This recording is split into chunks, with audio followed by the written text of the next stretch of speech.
അടച്ചിട്ടിരിക്കുകയാണല്ലോ. വലിയ കുടുംബക്കാരങ്ങനെയാ, അടച്ചിട്ട വാതിലിനകത്ത് അടയിരിക്കും. നീ ആ ബെല്ലൊന്നടിക്കേ.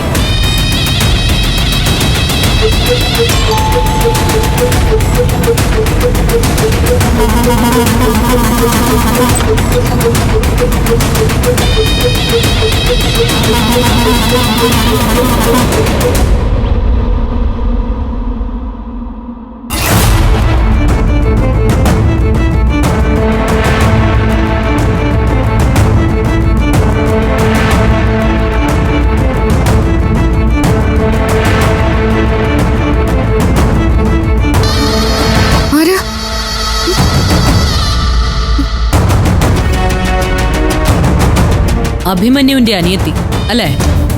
അല്ലേന്ന് ചോദിച്ചാ അതൊരു സംശയാവില്ലേ? അഭിയേട്ടന് ഒരു അനിയത്തിയേ ഉള്ളൂ, അത് ഞാനാ. വന്നു കേറുമ്പോ ഇങ്ങോട്ടല്ല അങ്ങോട്ടാ സംശയം ചോദിക്കേണ്ടത്. ആരാ എവിടുന്നാ എന്നൊക്കെ. അതിന് കാത്തു നിൽക്കാതെ അകത്തേക്ക് ഇടിച്ചു കയറി വന്നത് ഒട്ടും ശരിയായില്ല.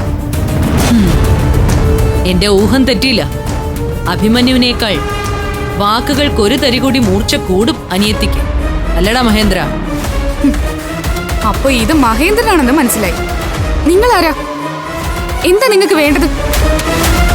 വീട്ടിൽ വരുന്നൊരു അതിഥിയോട് ഇങ്ങനെയാണോ സംസാരിക്കേണ്ടത്? മര്യാദയില്ലാത്തൊരു അതിഥിയോട് ഇത് തന്നെ എന്റെ നയം. നിങ്ങളാരാണെന്ന് പറ. ആരാ മോളെ? ആ, അഭിമന്യുവിന്റെ അമ്മ അല്ലേ? ഇത് വീണ്ടും നിങ്ങൾ ഇങ്ങനെ അഭിമന്യുന്റെ അനിയത്തിയല്ലേ, അഭിമന്യുന്റെ അമ്മയല്ലേ എന്നിങ്ങനെ സംശയിച്ച് ചോദിച്ചു നിൽക്കാതെ ഞങ്ങളുടെ സംശയം തീർത്തതാ. ആരാ നിങ്ങള്? എന്താ നിങ്ങൾക്ക് വേണ്ടത്? നീ കൂടുതൽ വായിട്ട് അലക്കാതെ കൊച്ചേ. ഞാൻ കലാവതിയാ. കലാവതിയോ? അമ്മേ,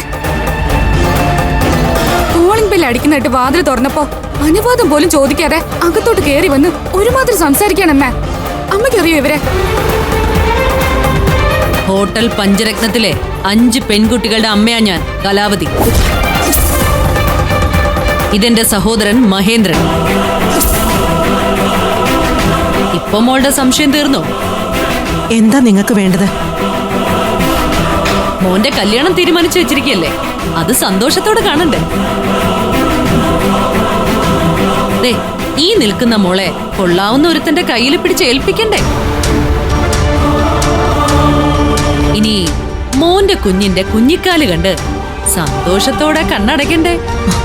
നിങ്ങൾ എന്തൊക്കെയാ പറയുന്നേ? ഈ പറഞ്ഞ കാര്യങ്ങളൊക്കെ മംഗളമായിട്ട് നടക്കണമെങ്കിൽ മേലിൽ പഞ്ചരത്നത്തിലെ പെമ്പിള്ളരുടെ രക്ഷകനായി അഭിമന്യു അവതരിക്കരുത്. അതിപ്പോ ഞങ്ങളോട് പറഞ്ഞിട്ട് എന്താ കാര്യം? അഭിമന്യനോട് പറഞ്ഞിരുന്നു കാര്യങ്ങൾ, പക്ഷേ അവനിത്തിരി ആവേശം കൂടുതലാണ്. അതവന്റെ ഉയരെടുക്കും.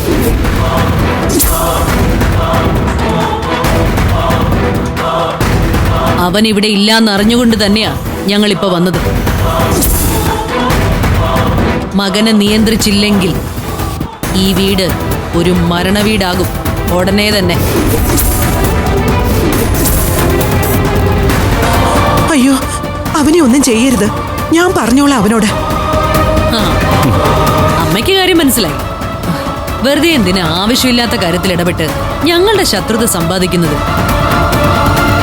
നിങ്ങളും ഞാനും തമ്മില് വ്യക്തിപരമായ അടുപ്പമോ ശത്രുതയോ ഒന്നുമില്ല. ഇനി അതൊന്നും ഉണ്ടാക്കി വെക്കാനും ഞാൻ ഉദ്ദേശിക്കുന്നില്ല.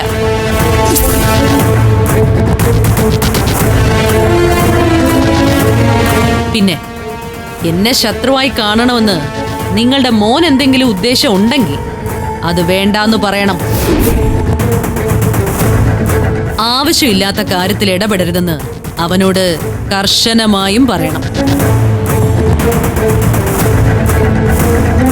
അമൃതേ, എന്റെ പെണ്ണ, മേലിൽ അവളുടെ കാര്യത്തിൽ ഇടപെട്ട എന്റെ കൈ വെറുതെ ഇരിക്കില്ല. അടി ഒരാളുടെ മാത്രം കുത്തകയൊന്നും അല്ല.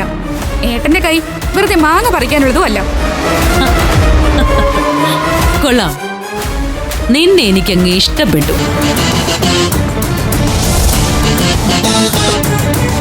അപ്പോ എല്ലാം പറഞ്ഞതുപോലെ ഇനി ഇങ്ങനൊരു വരവുണ്ടാവില്ല.